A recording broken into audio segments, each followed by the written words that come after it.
What's retarded about Corneria Castle is that we've lived here our entire lives, but nobody seems to recognize us.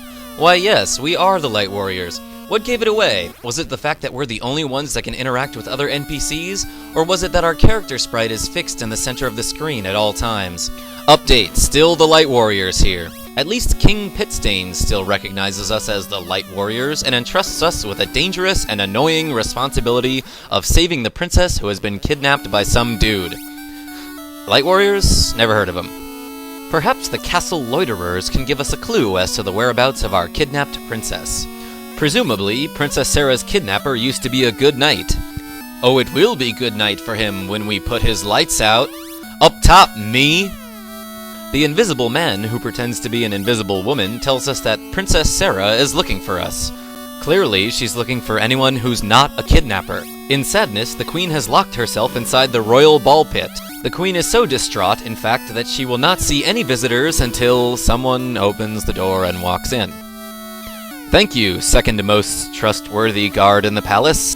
However, our business is too important to be talking to one person for too long. Tap thy A button with haste. Miss Scarlet in the dining room seems to have us confused with one of her siblings.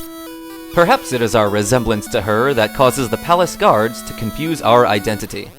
Well, obviously we have a kidnapper in Lincoln Park. We're looking for you.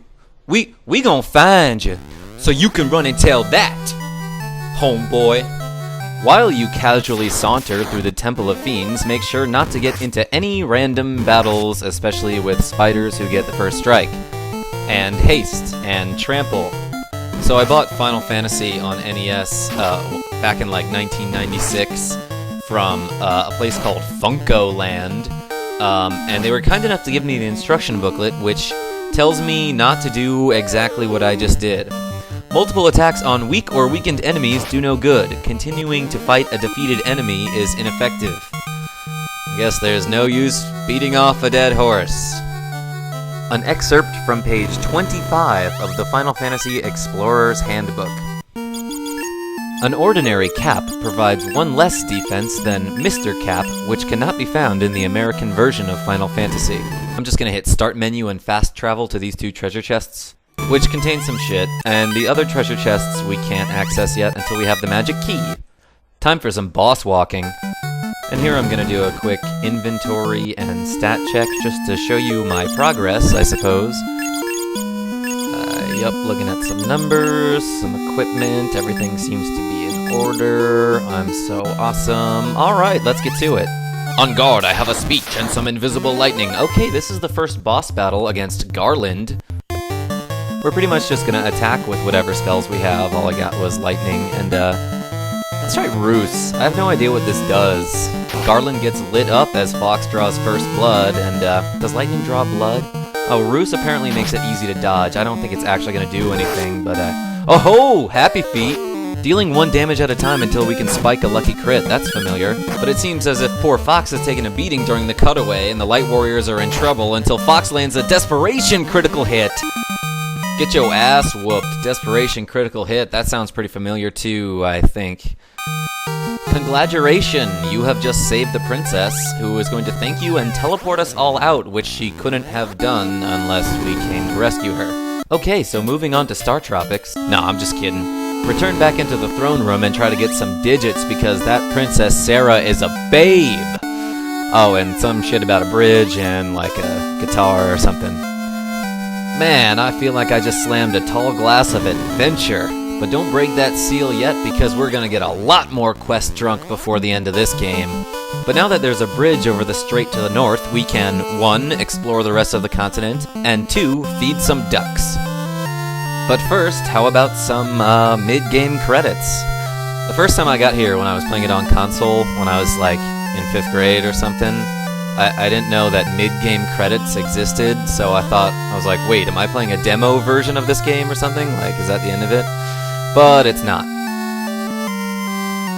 Awesome! And now we're actually moving on to Startropics. I would like to apologize now for the quality of the video, and especially the sound in the video. For some reason I can't get Startropics to play on Fantasia, so I have to use FCEU. And I'm not too impressed with it. So as you can see, monsters will often drop stars when defeated, which are necessary for, repairing the star road. I honestly have no idea what they do. These gastropod mollusks, which inhabit the mausoleum, appear to be slugs at first glance, but after further inspection it can be concluded that they are simply homeless snails. I should probably warn you right now that our protagonist of this adventure, Mike Jones, can't swim, which is embarrassing. Almost as embarrassing as a platform hero who can't jump. Or a sentry guard who can't grammar. The majority of the gameplay for Startropics is spent hopping from platform to platform, killing enemies, and trying to locate a switch that will open the door to the next area. It's pretty much just like high school all over again. But what makes Startropics so unique is its dungeon layouts. The first dungeon, for example, has a secret opening screen just to the right of the third room. Furthermore, the dungeons are entirely linear, so you can't really fuck it up. Man, this game is difficult! In fact, the next area is the most difficult room in the dungeon because before you can go up, you have to go around. The rat-looking creatures in this corridor use a special technique called double spin, which has the same effect as Magikarp's Splash from Pokemon Red and Blue. And each time you kill one of these creatures, it dies. Ah, the circle of life. You may be wondering how grass grows in an enclosed cave. This grass, however, is actually AstroTurf and is maintained 3 days a week by the stadium officials. For some reason, the AstroTurf is irrigated anyway. Exit to the north and shut up. Once you get to this room, go north. Then, in the next room, proceed to the north. Once more, in this room, you'll go north. Then finally, you'll go north. Now the secret to this room is to go north, however there is a room to the unnorth that I'd like to point out to you. Proceed to the west to discover a room with some pleasant music and a jar of mayonnaise. Don't ask why the mayonnaise is red. There's even a secret room within the secret room with another jar of mayonnaise. However, if you try to find another secret room within the other secret room, you die. I am so fucking done with this dungeon. Okay, so you keep going north and there's a goddamn snake. Punch it in the tongue and you'll eventually kill it. That's how you win the game. The snake will do some pansy shit like spit fire at you, but whatever, since you're already burning with rage, it has no effect on you. Also, if you hit start and then mash buttons, you can drink the mayonnaise, and it makes you feel a lot better. Your other weapon is like this Roman candle thing that can shoot fire, but it doesn't really make sense to shoot fire at something that's spitting fire, because it can obviously handle fire in its mouth. Anyway, after you kill the snake, there's some bones on the ground, and you jump on a switch and you exit the dungeon, and then your points total is multiplied by 1, and then they add a bunch. There's my mouse. Wow, you figured it out. Didn't expect that to happen. Here's some numbers that mean nothing.